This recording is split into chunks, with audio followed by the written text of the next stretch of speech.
Everyone, welcome back to my channel. तो कैसे हो आप सब।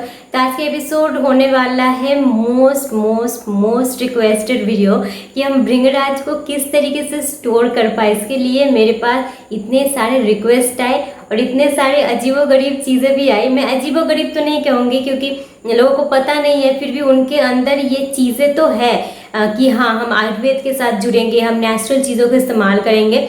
तो उसके लिए मैं बहुत खुश हूँ। तो मुझे इस तरीके की मुझे रिसीव भी हुई, क्या हम इसको पेस्ट करके एयर टाइट कंटेनर में फ्रिज में स्टोर कर सकते। बिल्कुल आप करने को तो कर सकते हो, पर उसका इफेक्टिवनेस उस फ्रिज के अंदर जाके ठंडी में जाके क्या हो जाएगा, इसके ऊपर मेरा कोई नॉलेज नहीं है। तो मैं आज आपको वो तरीका दिखाऊंगी, आयुर्वेदिक तरीका, कि आप किस तरीके से भृंगराज के प्लांट को आप घर में स्टोर कर सकते हो। यानी कि उठाने के बाद, ऐसा नहीं कि प्लांट को आपने लगाया वो टब में है फिर तो वो है ही, उस तरीके से तो वो स्टोर ही किया जाता है।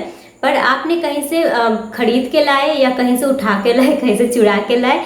मैं तो कई बार चुरा के भी लाती हूँ इधर उधर से, क्योंकि मैं बहुत ज़्यादा इस्तेमाल करती हूँ। तो मैं आज जो प्रोसेस आपको दिखाऊंगी, इस प्रोसेस के साथ आप भृंगराज को स्टोर कर सकोगे 1 साल से लेकर 1.5 साल से लेकर 2 साल, जब तक वो चीज़ें आप देखोगे कि वो खराब नहीं होता, मतलब वो खराब नहीं होगा।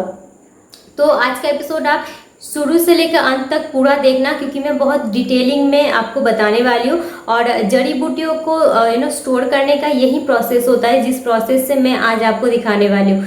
तो आई होप कि आपको आज का एपिसोड पसंद आएगा। इसके साथ साथ मैं आपको ये भी बताऊंगी कि उस स्टोर किए हुए भृंगराज को आप किस तरीके से अप्लाई कर सकते हो, किस तरीके से उसको अपने डेली रूटीन में ऐड कर सकते हो। चलिए एपिसोड को शुरू करते हैं। उससे पहले अगर चैनल पर नए हो तो प्लीज़ सब्सक्राइब कर लेना, ताकि आपको इस तरीके की इफेक्टिव वीडियोस मिल पाए।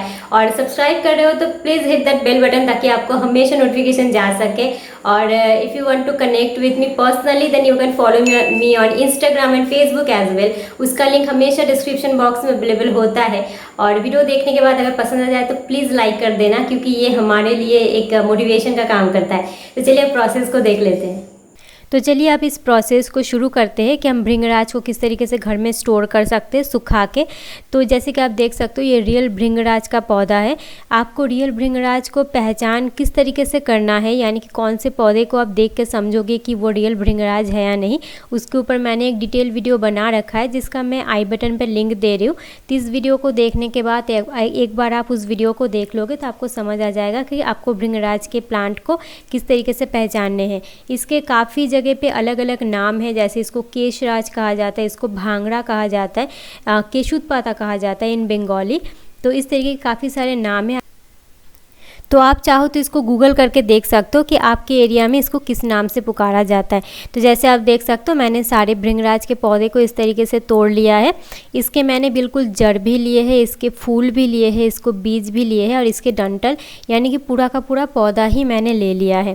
तो इस तरीके से मैंने इसको निकाले। इस पेड़ में काफ़ी मिट्टी लगी होती है, और हमारे यहाँ पर काफ़ी दिनों से लगातार बारिश हो रही है, तो और भी ज़्यादा इसमें मिट्टी लगी हुई है। तो अभी मैं इसको अच्छी तरीके से छोटे छोटे पीसेस में कट कर रही हूँ, ताकि मुझे इसको साफ़ करने में आसानी हो। आप चाहो तो इस तरीके की साबुत भी इसको रख सकते हो, कोई प्रॉब्लम नहीं है। तो मैं इसको इस तरीके से छोटे छोटे पीसेस में कट कर रही हूँ पहले। तो अब चलते इसके नेक्स्ट प्रोसेस की तरफ। नेक्स्ट हमें इसको पानी से अच्छी तरीके से धो देने हैं। आप ध्यान रखना कि इसमें बहुत ज़्यादा मिट्टी होती है, तो मिट्टी, क्योंकि हमने जड़ों को भी लिया है और जड़ों को भी हमें इसके अंदर रखना है, और ऑब्वियस सा बात है कि जड़ों में ही बहुत ज़्यादा मिट्टी होंगे। तो आपको बिल्कुल इसको टाइम लेकर अच्छी तरीके से पानी को बदल बदल कर ठीक से धोने हैं। जैसे कि मैंने आपको बोला, जैसे आप देख पा रहे हो, इसके अंदर फूल भी दिख रहे हैं, इसके अंदर बीज भी दिख रहे हैं। तो कोशिश करना कि फूल और बीज रह जाए, पर यह भी एक सच्चाई है, क्योंकि मैं काफ़ी बार कर चुकी हूँ, तो मुझे पता है कि आप इसको धोने जाओगे तो इसके बीज पूरे निकल जाते हैं। तो उसके लिए आप कुछ नहीं कर सकते, आप जितना सावधान हो सकते हो उतना ही आप सावधान हो सकते। वो निकल जाते हैं तो निकल जाने दो। अगर आप रख सकते हो तो उसको आप रखना चाहो तो वो अच्छी बात है, क्योंकि वो उसका भी काम होता है हमारे बालों के लिए। तो इस तरीके से आपको इसको अच्छी तरीके से धो देना है, जब तक कि इसका पानी बिल्कुल साफ़ ना हो। जैसे कि अभी आप देख सकते हो, ये बिल्कुल साफ़ तरीके से धुल चुका है। तो इसको धो लेने के बाद चलते इसके नेक्स्ट प्रोसेस की तरफ। तो आपको इस तरीके का एक बड़ी सी थाली लेना है। बाय द वे, मैंने गलती से मैंने एक छोटी थाली ले ली थी, तो मुझे थोड़ा सा दिक्कत हुआ। आप देख लो प्रोसेस को, फिर आप एक बड़ी सी प्लेट या थाली में आप इसको ले सकते हो। तो इस तरीके से जो भी हमने प्लांट को अच्छी तरीके से धोया था, आप देख सकते हो जड़ें अभी बिल्कुल साफ़ सुथरी और सफ़ेद लग रही है। तो आपको इस तरीके से फैला के इसको रखना है। एक के ऊपर एक रखोगे तो उतना ज़्यादा आपको टाइम लगेगा बहुत ज़्यादा। इसलिए मैं कह रही हूँ अगर आपको बड़ा जगह मिल जाए ना कोई, तो वो सूखने में आसानी होता है। हालांकि इसके सुखाने का भी आयुर्वेदिक तरीका है, जिस तरीके से आयुर्वेद में जड़ी बूटियों को सुखाया जाता है। तो उसके लिए आप आखिर तक इसको देखो कि मैं आपको कौन सा तरीका आपको इसके लिए सजेस्ट करती हूँ। तो जैसे कि आप देख सकते हो मैं खिड़की का भी बिल्कुल फुटेज आपको दिखा रही हूँ। वो रहा खिड़की, वो रही बाहर का धूप, और मैंने इसको बिल्कुल घर के अंदर इस तरीके से एक टेबल पर रखा है। अगर आपकी घर में बैल्कनी हो या इस तरीके से बड़ी खिड़की हो तो आप इस खिड़की के किनारे भी रख सकते हो। तो इस तरीके से आपको इसको ड्राई करना है। आपको इसको बिल्कुल सीधा सीधा धूप के नीचे रख के इसको नहीं सुखाना है। और आयुर्वेदिक तरीका भी यही होता है कि आप जड़ी बूटियों को बिल्कुल धूप में रख के सुखाओगे तो उसके सारे गुणकारी एक्सट्रैक्ट्स निकल जाते हैं। जैसे आप देख सकते हो मैंने पंखा चला के रखा है, क्योंकि पंखा चला के रखना भी बहुत ज़्यादा ज़रूरी है। और क्योंकि ये इसके ऊपर जो पानी है ना, वो पानी पहले दिन ही सूख जाने बहुत ज़्यादा ज़रूरी है, वरना ये थोड़े से सड़ने के चांसेस रहते हैं। पर अगर आप दिन भर भी पंखा चला के रखोगे या इस तरीके से खिड़की के थोड़े से दूर रखोगे या खिड़की पर भी रखोगे, डायरेक्ट हीट पे नहीं भी रखोगे तो भी इसका पानी सूख जाएगा। वो मैं आगे आपको प्रोसेस दिखाऊंगी तो आपको समझ आ जाएगा। तो इस तरीके से आपको इसको रखना है।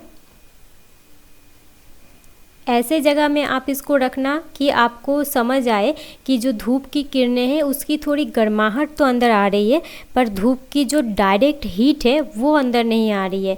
तो ऐसे सिचुएशन में जैसे आप देख रहे हो कि इधर पूरी तरीके से हवा आ रही है, मैंने पंखा चला के रखा है, पर डायरेक्ट हीट नहीं आ रहा है, पर हीट की जो गर्माहट है, क्योंकि बिना गर्माहट बिना सूरज के आप इस दुनिया में कुछ भी नहीं सुखा सकते। पर यही इसका तरीका है कि आपको सूरज तो चाहिए इसको सुखाने के लिए, पर उसको आप डायरेक्ट सूरज के नीचे नहीं रख सकते। तो अभी जैसे कि आप देख सकते हो मैंने इसके ऊपर, इसको क्या कहते हैं हिंदी में, इसको छलनी कहते हैं शायद, इस तरीके का आप किसी एक चीज़ से इसको ढक सकते हो अगर आपको लगे कि कुछ गिरने के चांसेस है या कुछ धूल वगैरह आने के चांसेस है। वरना आप इस तरीके से खुला भी रख सकते हो। आप चाहो तो इसके ऊपर अगर उस तरीके की है कि बहुत ज़्यादा हवा आ रही है, धूल मिट्टी उड़ रहे हैं, आप इसके ऊपर एक पतली सी मलमल की कपड़ा या कॉटन का कपड़ा भी रख सकते हो। और अगर आप सिक्योर प्लेस में रख रहे हो कि कुछ भी इसमें मुंह लगाने की सिचुएशन है नहीं, धूल मिट्टी आने की सिचुएशन है नहीं, जैसे मेरा काफ़ी दूर है पर फिर भी मैंने थोड़े से सावधानी के लिए मैंने रख दिया है। पर मैंने पहले दिन इसको नहीं ढका था क्योंकि मुझे पानी को बिल्कुल सुखा लेना बहुत ज़्यादा ज़रूरी था। तो इस तरीके से मैंने इसको पूरे दिन इसी तरीके से मैंने इसको रखा। अब आप ये देख सकते हो ये शाम का फुटेज है, तो उसी दिन के शाम का फुटेज है। आप देख सकते हो बिल्कुल सूखे तो बिल्कुल भी नहीं है, पर जो भी पानी था, जो मैंने धोने के लिए जो पानी का इस्तेमाल किया था, वो बिल्कुल सूख चुके हैं। अब इसके अंदर बाहर का कोई पानी नहीं है, सिर्फ इसके जो अंदर जो पानी है वही बचा है। क्योंकि भृंगराज जो पौधा है, जो भांगरे का जो पौधा है, ये एक बहुत एक वाटरी पौधा है, यानी कि इसके अंदर काफ़ी क्वांटिटी में वाटर होते। तो ये आपके 1-2 दिन का किस्सा है ही नहीं, आपको काफ़ी दिन लगेंगे। मुझे कुछ 15, 16, 17 दिन लगे इसको अच्छी तरीके से सुखाने के लिए, क्योंकि हमारे यहाँ 1 महीने से लगातार बारिश हो रही है, धूप बिल्कुल नहीं आ रही है, तो मुझे काफ़ी टाइम लगा। ये जो फुटेज आप देख रहे हो ये नेक्स्ट डे का यानी कि सेकेंड डे का फुटेज है। तो आप देख सकते हो पहले दिन से थोड़ा अलग दिख रहा है, थोड़ा इसकी क्वांटिटी थोड़ा कम हो चुका है। तो इस तरीके से धीरे धीरे ये अपने असली रूप में आ जाएगा, यानी कि आप इसको 1.5-2 सालों के लिए स्टोर कर सकते हो, उस तरीके की रूप में आ जाएगा। तो आप देखते रहो तो आपको समझ आ जाएगा। उसकी रोशनी, ये मैं एक चीज़ बताना मैं भूल गई, कोशिश करना कि बारिश के दिनों में इसको ना करने की, वरना वो बहुत वक्त लग जाएगा। जैसे आप बाहर का देख रहे हो, बारिश हो रही थी और बिल्कुल ही ये सुबह का टाइम है पर बिल्कुल अंधेरा लग रहा है, तो बिल्कुल भी सूरज नहीं उग रहा था। कोशिश करना आप ऐसे टाइम में इसको करने को जिस टाइम में सूरज का अच्छी तरीके से उगना होता है, यानी कि उसका एक जो ताप होता है ना, एक जो हीट होता है, वो बाहर होनी चाहिए। अगर वो नहीं होएगा तो ये अच्छी तरीके से सूखेगा नहीं। तो गाइज़ ये फुटेज है डे 2 का, यानी कि सेम डे का, आज ही के दिन का शाम का फुटेज। आप देख सकते हो काफ़ी चेंजेस आ चुके हैं इसमें। जो पत्ते थोड़े नीचे थे वो थोड़े ज़्यादा आपको हरे दिख रहे हैं, और जो पत्ते थोड़े ऊपर थे जिनको ज़्यादा हवा मिला वो थोड़े डार्क कलर के आपको दिख रहे हैं।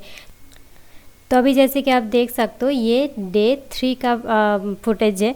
तो इसको आपको इतने ही पेशेंस के साथ करना है। अभी तो सिर्फ शुरुआत हुआ है, इसका कोई टाइमिंग कोई नहीं बता सकता। जैसा आपके एरिया में एटमॉस्फेयर है उस तरीके से ये सूखेगा। इतने ही आपको पेशेंस के साथ ही इसको करना है। एक बार इसको पेशेंस के साथ करके वो जो अपने डिब्बिया में भर लिया, फिर आपको साल भर इसको देखने की ज़रूरत है नहीं, वो अंदर बिल्कुल सेफ़ रहेगा।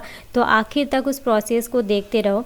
अभी भी जैसे ऊपर ऊपर से दिख रहा है कि काफ़ी ज़्यादा सूख चुका है, पर मैं आपको आखिर फाइनल लुक दिखाऊंगी तो आपको समझ आ जाएगा कि कितने। जैसे कि ये फुटेज आप देख सकते हो, बाहर अभी भी बारिश हो रही है, आपको हवा दिख रहा होगा कि बाहर कितना ज़्यादा हवा चल रहा है। तो मैंने इसलिए इसको थोड़े खिड़की के बहुत ज़्यादा नज़दीक लाया है। हालांकि खिड़की के बाहर भी हमारा काफ़ी लंबा शेड है, तो सूरज की धूप डायरेक्ट नहीं आ रही है।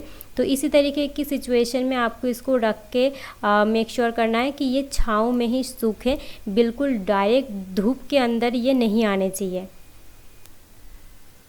तो जैसे ये आप देख सकते हो, ये डे 4 का यानी कि चौथे दिन का फुटेज है मॉर्निंग का। अभी आप देख सकते हो ये कितना ज़्यादा कम हो चुका है। हमने थाली भर के लिया था और बहुत ज़्यादा कम हो चुका है। पर जैसे कि आप देख रहे हो इसके अंदर अभी भी मॉइस्चर है। आप हाथ से छूओगे तो आपको समझ आ जाएगा। और आखिर में कौन सा वो स्टेप होगा जिसको देखकर आप समझ पाओगे कि हाँ अब ये बिल्कुल सूख चुका है, तो वो भी मैं आपको दिखाऊंगी कि आपको क्या देखकर ये समझ आ जाएगा कि अब हमें इसको और सुखाने की ज़रूरत है नहीं। तो आप इस एपिसोड को पूरा बिना स्किप किए देखते रहो।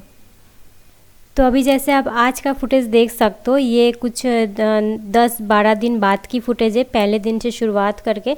अभी आप देख सकते हो काफ़ी श्रिंक हो चुके हैं, काफ़ी ज़्यादा सूख चुके हैं। और इस बीच ना मैंने कुछ 5-6 दिन का मैंने फुटेज मिस कर दिया, क्योंकि हर दिन और भी काम होते हैं तो वो लेना पॉसिबल नहीं था। तो अब सीधा चलते इसके फाइनल डे की तरफ, जहाँ पर मैं आपको दिखाऊंगी कि किस स्थिति पर आ जाए तो आप इसको समझोगे कि बिल्कुल सूख चुके हैं। सॉरी। तो ये जो आप भृंगराज, ये बाय द वे भृंगराज ही है। इसको मैंने कुछ 6 से 7 महीने या 8 महीने पहले मैंने सुखा के रखे थे। तो पहले मैं आपको ये दिखा देती हूँ, फिर मुझे कुछ चीज़ें और क्लियर करनी है। जैसे आप देख सकते हो मैंने, हालांकि मैं बाद में आपको बताऊँगी कि पैकेजिंग किस तरीके से करनी है। इसको जैसे आप देख सकते हो मैं इस तरीके से हाथों में लेके इसको चूरा बना सकती हूँ। तो इतने ज़्यादा ये इस तरीके से अगर हो जाए ना तो बहुत अच्छे होते हैं कि आपको समझ आ जाएगा कि बिल्कुल अच्छी तरीके से ये सूख चुके हैं। जैसे इसके अगर ये सारे निकाल के अगर मैं मिक्सी में डालूँ तो ये बिल्कुल चूड़ा बन जाएंगे, बिल्कुल पाउडर बन जाएंगे। जैसे आप देख सकते हो ये इजीली टूट रहे हैं और अंदर बिल्कुल सफ़ेद है। कोई भी आपको लिक्विड, यानी कि लिक्विड होगा तो उस तरीके से दिख जाएगा। काट सूख जाते हैं तो इस तरीके से सफ़ेद दिखते हैं। अब मैं आपको, हम जो इस बार सुखाए हैं, जो कि सारे बारिश के मौसम में सुखाए, उसका मैं आपको फुटेज दिखाती हूँ। और गाइज ये है हमारे इस बार के भृंगराज, जिसका प्रोसेस मैं अभी तक दिखा रही थी।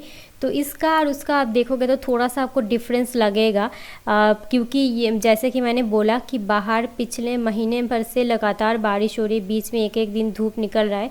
तो वो उस तरीके से बिल्कुल मुरमुरे की तरह, यानी कि आप इसको हाथों में लेकर चूड़ा नहीं बना सकते। पर मैं उस लिए भी इस फुटेज को दिखा रही हूँ कि जिनको लगे कि ऐसे जगह में आप रहते हो जहाँ पर हमेशा बारिश होती रहती है साल भर, कुछ ना कुछ करके, हो सकता है कि आपको, जैसे आप अभी ये देख सकते हो मैं इसको चूड़ा नहीं बना पा रही हूँ, ये इसको मैंने मसला, ये कुछ बॉल जैसा बन गया। पर बाय द वे ये भी सूखे हुए हैं और इसको भी आप किस तरीके से स्टोर करोगे वो भी मैं दिखाऊँगी। तो ये मैं उनके लिए बता रही हूँ जिनके यहाँ पर बारिश हो रही है और आपको ये मिल चुका है और आपको सुखाना है। बिल्कुल इसी प्रोसेस को आपको फॉलो करना है। जैसे कि मैंने बोला, इसको करने में मुझे कुछ 15 से 17 दिन लगे इस तरीके से छाँव में सुखाने के लिए। इसके अंदर बिल्कुल भी पानी की क्वांटिटी नहीं है मेरे हिसाब से।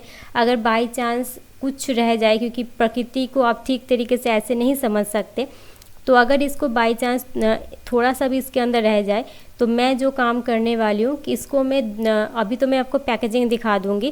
पैकेजिंग करने के बाद भी मैं कुछ टाइम बाद, हो सकता है कि 2 हफ्ते या 4 हफ्ते बाद, मैं इसको निकाल कर दोबारा कुछ दिनों के लिए इस तरीके की छाँव में धूप दे दूँगी, जब मुझे लगे कि सूरज अच्छी तरीके से उगा है। अब आपको लगेगा कि हमारे यहाँ पर सूरज बिल्कुल कभी नहीं उगता, 3-4 महीने ऐसे ही चले जाते। तो आप इसी तरीके से इसको पैकेजिंग करके रख सकते हो। आपको क्या करना है, जैसे मैंने पिछला फुटेज दिखाया कि वो मेरा 6 महीने से ऐसे ही बंद पड़ा हुआ है, वो बिल्कुल अभी भी आप देख सकते हो। जैसे मैंने बिल्कुल मुरमुरे की तरह उसको चूड़ा बना दिया अपने हाथों से। तो उस तरीके की अगर होंगे तो ये 2-2.5 साल ऐसे ही चल जाते। अगर इसमें थोड़ी सी भी क्वांटिटी पानी की रह जाती है तो आपको ये ध्यान में रखना है कि इसको आपको थोड़ा सा जल्दी इस्तेमाल कर लेना है। तो यही इसका उपाय है कि आप इसको उतने टाइम तक ना रखो। हो सकता है कि आपको ऑयल प्रिपेयर करना है, हो सकता है कि आपको अपने बालों के लिए अप्लाई करना है, तो आप इसको 6 महीने के अंदर या 4 महीने के अंदर आप इसको अप्लाई कर लो। और हो सके तो महीने में कुछ 1-2 दिनों के लिए निकाल के इसको थोड़े से आप अच्छी तरीके से छाँव में रख के धूप दिखा दो। तो अब चलते इसको पैकेजिंग की तरफ। जब भी आप इसको बिल्कुल 100% सुखा लो, आपको इसको बार बार छूना नहीं है, एक जगह पे रख के इसको भूल जाओ। जब आपको इस्तेमाल करना होगा आप इसको निकाल कर इस्तेमाल करोगे। तो इस तरीके से आप एक जिप लॉक पॉलीथीन बैग को ले सकते हो। अगर आपको लगे कि हमारे पास ये सब पैकेट वगैरह नहीं है, आप बिल्कुल जो पैकेट में सब्ज़ी आते या जिस पैकेट में पॉलीथीन के पैकेट में जो कपड़े वगैरह आते उसके अंदर डाल के भी आप रस्सी से बांध सकते हो उसके मुंह को, और चाहो तो उसको रबर से भी उसको बिल्कुल बंद कर सकते हो, उसका मुंह बिल्कुल सील कर सकते हो। जब आप इसको सील करोगे तो ध्यान रखना कि इसके अंदर हवा नहीं होने चाहिए। जैसे कि आप इस फुटेज में देख सकते हो, मैंने सारे हवा को इस तरीके से थोड़े से प्रेस कर करके थोड़े से निकाल दिए, और फिर बाकी का जो भी जिप लॉक था उसको मैंने सील कर दिया। तो इस तरीके से आप थोड़े से देख लेना कि इसके अंदर हवा नहीं रहनी चाहिए, बिल्कुल ये चुपसा हुआ होना चाहिए। इस तरीके से आपको इसको सील करके रखना है। जैसे कि आप देख सकते हो ये दोनों, एक जो ये इधर का जो है ये अभी मैंने किया है, और दूसरा जो बड़ा वाला पैकेट है वो मेरा 6-7 महीने पहले का था। अब आप इसको एक कोई भी कंटेनर में, आप जैसे मेरे पास इस तरीके की प्लास्टिक कंटेनर है, तो इसको इस तरीके से रख के इसको एक लिड लगा के कोई डार्क प्लेस पे रख सकते हो, जैसे कि कोई इसके अंदर मॉइस्चर नहीं जाने चाहिए। इस तरीके से आप इसको अगर रखोगे तो ये बिल्कुल आपका 2-2.5 साल इस तरीके से चल जाएगा जैसे कि जाएगा। अब बारी आती है कि आप इसको अप्लाई कैसे करोगे। अगर आपको ऑयल प्रिपेयर करना है तो इसी सूखे हुए चीज़ को आप ऑयल के अंदर डाल के आप प्रिपेयर कर सकते हो। बाय द वे इसके लिए मैं बहुत जल्द एक एपिसोड लाने वाली हूँ, क्योंकि मेरे पास बहुत ज़्यादा सूखा भृंगराज जमा हो चुका है, जो कि मैंने सिर्फ आप ही के लिए दिखाया, क्योंकि मेरे पास अभी बरसात के सीजन में बाय द वे बंगाल के हर एक एरिया में जहाँ भी आपको थोड़ा सा थोड़े से तालाब मिलेंगे, थोड़े से जलाशय मिलेंगे ना, हर जगह भरे हुए होते। तो गाइस ये था आज का पूरा एपिसोड। आई होप कि आपको पसंद आया होगा। पसंद आ जाए तो प्लीज़ सब्सक्राइब करें, एंड सब्सक्राइब कर रहे हैं तो बेल बटन को भी हिट करें। अगर बेल बटन को भी हिट कर रहे हैं तो मुझे इंस्टाग्राम में फॉलो भी करें। अगर इंस्टाग्राम में भी फॉलो करें तो मुझे फेसबुक पे भी फॉलो करें। चलिए फिर मिलेंगे इस नए एपिसोड में। Take care and bye bye.